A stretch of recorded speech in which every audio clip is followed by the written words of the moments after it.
हाय दोस्तों, मैं दीपक सर आप सभी को आइडियल स्टडी पॉइंट में स्वागत करता हूं। जैसा कि आप लोग देख रहे हैं, मैं आप सभी के लिए सबसे महत्वपूर्ण हिंदी या संस्कृत के लिए टॉपिक लेकर आ गया हूं। संधि, ठीक है ना। तो संधि में हम आपको संधि जो होता है मुख्यतः 3 प्रकार का होता है, जैसे स्वर संधि हो गया, व्यंजन संधि, विसर्ग संधि। तो हमने स्वर संधि का टोटल जो भी भेद है उनके विस्तार से मैं बता दिया हूँ, ठीक है ना। अब हम पढ़ा रहे हैं व्यंजन संधि। व्यंजन संधि में जितने प्रमुख नियम है उसको अच्छी तरह से बता रहा हूँ, ठीक है। तो चलिए इसमें हम रूल नंबर आज आपको 6 और 7 बताएंगे, ठीक है। इसके पिछले वीडियो में मैं रूल नंबर 5 तक का अच्छी तरह से बता दिया था, ठीक है ना। तो चलिए इसमें 6 रूल नंबर क्या कहा जा रहा है उसको देखेंगे।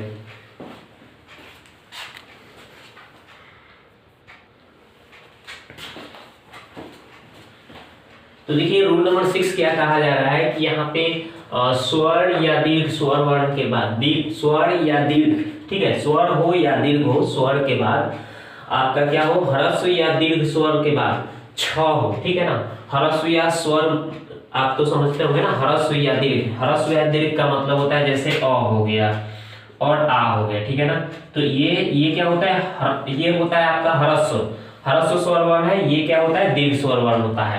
जैसे ई होता है और बड़ी ई होता है, तो ये जो छोटी ई होता है ह्रस्व होता है और ये बड़ी ई जो होता है दीर्घ स्वर वर्ण होता है, ठीक है ना, इस तरह से। तो ये सब अगर हो, इसकी मात्रा अगर कहीं दिखाई दे और उसके बाद में छ दिखाई दे, ठीक है ना, तो छ के पहले च का आगमन हो जाता है। जैसे देखिए यहाँ पे पड़ी जोड़ छेद, तो देखिए यहाँ पे ह्रस्व है ना, ह्रस्व ई की मात्रा हो रहा है ना, ह्रस्व ई यानी कि स्वर है, यहाँ पे ह्रस्व स्वर है, ठीक है। यहाँ पे जैसे छोटी ई की मात्रा हो रहा है, ठीक है ना, पड़ी ई, तो ई की मात्रा हो गया यानी ह्रस्व स्वर की मात्रा है। यहाँ पे छ है उसके बाद में, तो छ है तो उसके पहले क्या आ जाएगा, च का आगमन हो जाएगा, राइट। जैसे देखिए पड़ी और इसके बाद में ये छ है ना, तो इसमें आप केवल छ का आगमन कर देंगे यानी छ लगा देंगे और जैसे है वैसे आप लिख देंगे परिच्छेद, पड़ी जोड़ छेद परिच्छेद, वी जोड़ छेद तो वी, और ये छेद लिखा है ना तो इसके पहले च लगा देंगे, द है तो द, विच्छेद, ठीक है ना। इसी तरह से देखिए राज और ये छ है ना, इसके पहले आप च का आगमन कर देंगे, छत्रम है तो छत्रम, ठीक है। इस तरह से इसको भी आप बनाएंगे तो उसी तरह से आप इसको भी बना लेंगे, साला।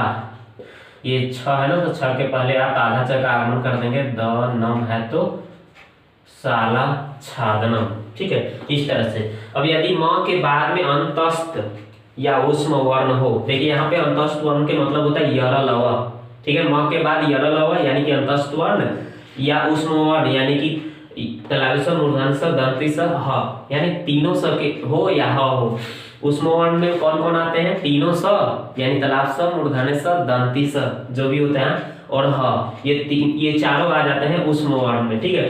और यर लव जो होते हैं ये कौन सा होते हैं, तो अंतस्थ वर्ण कहलाते हैं, ठीक है। तो अंतस्थ वर्ण या उष्म वर्ण के बाद में क्या हो, म हो, ठीक है ना, सॉरी म के बाद में, ठीक है, यानी कि कहा जा रहा है म के बाद में अंतस्थ वर्ण या उष्म वर्ण हो तो म का अनुस्वार हो जाएगा। देखिए यहाँ पे य आ गया ना, ये म के बाद में ये क्या है, अंतस्थ वर्ण आ गया तो म का अनुस्वार कर देना है, लगा दीजिए म का अनुस्वार। योग है तो योग यानी सन जोड़ योग संयोग। देखिए यहाँ पे स आइए म का अनुस्वार करना है ना, क्योंकि यहाँ पे देखिए स आ गया ना, ये क्या है, उष्म वर्ण है इसलिए संसार, ठीक है। इसी तरह से देखिए म के बाद में यहाँ पे व आ गया ना यानी अंतस्थ वर्ण आया ना, तो म का क्या हो जाएगा भाई, अनुस्वार हो जाएगा, वाद है तो वाद। इसी तरह से स हो गया और यहाँ पे म का अनुस्वार हो गया। यहाँ पे देखिए ह आ गया ना उष्म वर्ण, तो उष्म वर्ण म के बाद उष्म वर्ण हो तो म का अनुस्वार हो गया, और हाड़ है तो हाड़ा संहाड़ा, ठीक है ना। इस तरह से आप अच्छी तरह से बना सकते हैं। आशा करता हूँ कि ये आप समझ गए होंगे रूल नंबर 6, रूल नंबर 7। चलिए रूल नंबर अब हम लोग 8 देखते हैं।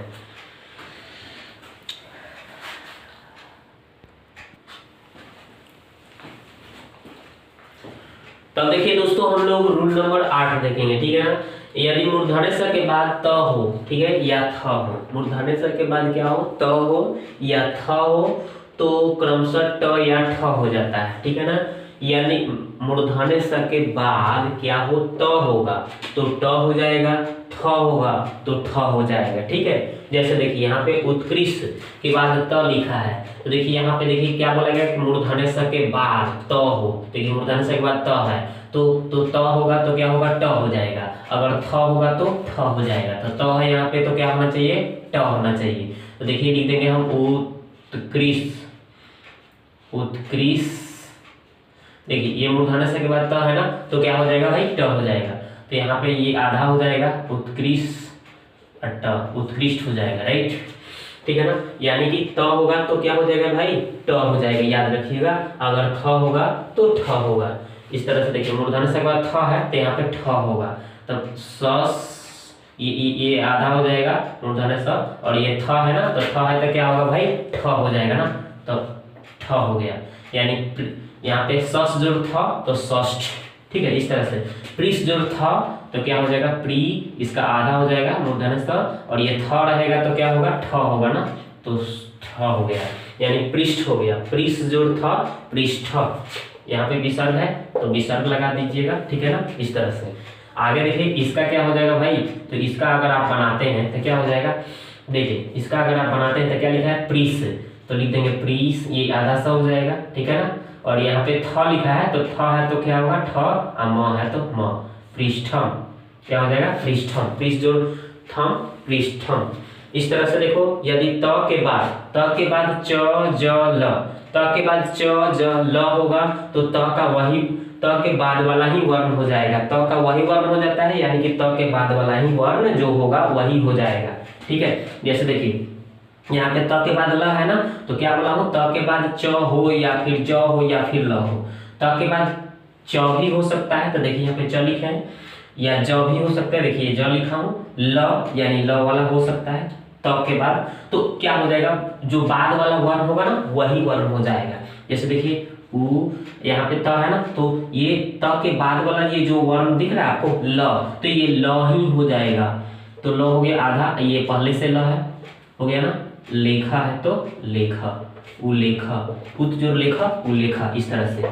इसी तरह से यहाँ पे त के बाद जो भी वर्ण है, वर्ण ल है ना, तो आधा ल एक और हो जाएगा, आई ल है, ली न, उल, तत जो लीना तालीना। इसी तरह से उत जो लास्ट, तो उ, त के बाद क्या है, ल है ना भाई, तो ये ल लिख देना है, और एक और ल, इसके लिए एक ल आ गया, तो ये पहले से ल है, जो स है तो स, उल्लास, उत जो लास उल्लास, मैंने त के बाद जो भी वर्ण होगा एक आधा लगा देना है, उसका एक बेर और लिख देना है, ठीक है ना। इसी तरह से डबल कर देना है, एक बेर आधा एक बेर पूरा, ठीक है, और जैसे रहेगा वैसे उतार देना है।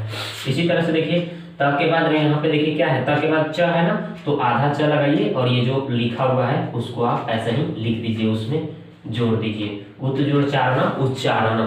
इसी तरह से स, उसके बाद में देखिए त के बाद क्या है, च है ना, तो आधा च, और रित्र है तो रित्र, सचरित्र। इसी तरह से उ, ठीक है, यहाँ पे त के बाद ज है ना, तो आधा ज इसके लिए आ गया, और ये भी आधा ज है, और व है तो व, और ल है तो ल, उज्ज्वल। उज्ज्वल आप कहीं भी देखिएगा डबल ज से लिखाता है, नहीं तो आप ऐसे अगर उज्ज्वल लिखते हैं उज्ज्वल, ये गलत है, ये गलत है, ये उज्ज्वल सही है, ठीक है, तो ये आप ध्यान दीजिएगा। तो इसमें हमने आपको जो भी रूल बताया से 8 9 एक और रूल बताएंगे आपको, उसके बाद हमारा व्यंजन संधि कंप्लीट हो जाएगा।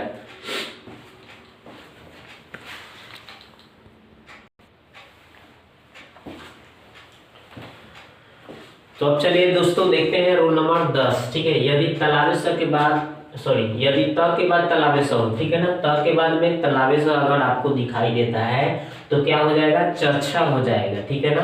तो जैसे देखिए यहाँ पे त के बाद तलावे स दिख गया, तो बस आपको क्या करना है, ये उसके तलावे स, त के बाद तलावे स होगा तो क्या हो जाएगा, चर्चा हो जाएगा, चर्चा हो जाएगा, ठीक है। तो या त के बाद तलावे स हो तो चर्चा हो जाएगा, कटम तो छटकम, इस तरह से।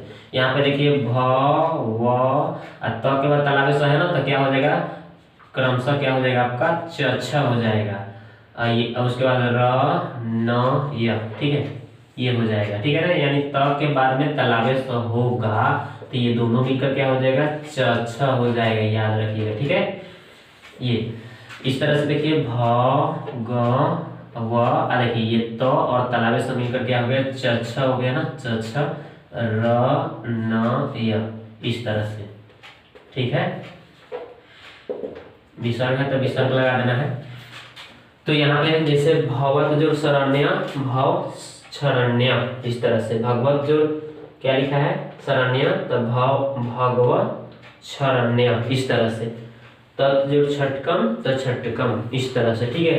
अब आज का सवाल है, इसमें देखिए रूल नंबर 10 तक हम बता दिए, इसमें 10 ही रूल है इंपॉर्टेंट व्यंजन संधि के, हमारा कंप्लीट हुआ।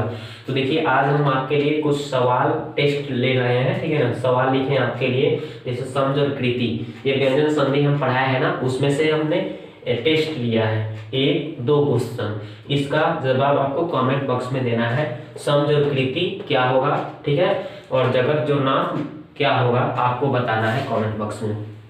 तो यदि आपको वीडियो अच्छा लग रहा है तो पहली बार मेरे चैनल पर आए हैं तो सब्सक्राइब कर लीजिएगा, साथ ही बेल आइकन के घंटी को भी दबा दीजिएगा, ताकि जितने भी वीडियो अपलोड हो आपके पास नोटिफिकेशन पहुंचे और आप अच्छी तरह से देखें और सीखें, ठीक है। तो वीडियो को देखने के लिए आपको बहुत बहुत धन्यवाद।